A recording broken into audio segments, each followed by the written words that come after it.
run the bot. We'll see what will happen.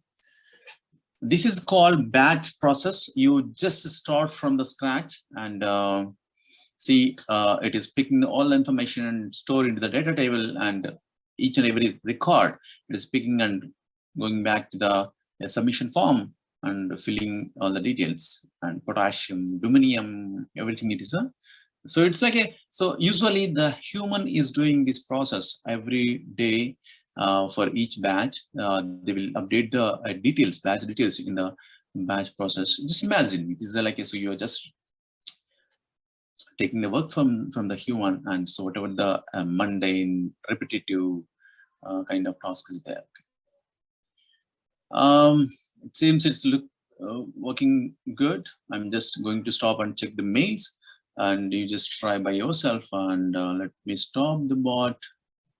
Let me as I stop this one. Okay, so let me stop the bot and check the email. How many emails we got?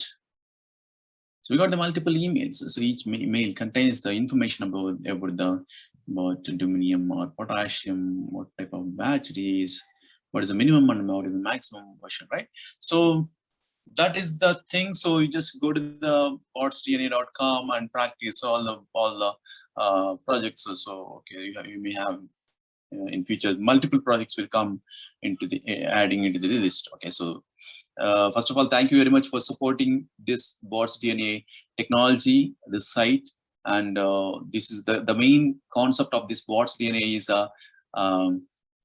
impacting the multiple peoples. So that means who are all learning the RPA, any technology like so UiPath, Automation Anywhere, Blue Prism, any Power Automate, any RPA tool. So they can come to and pick the one project and practice. Thank you very much for supporting.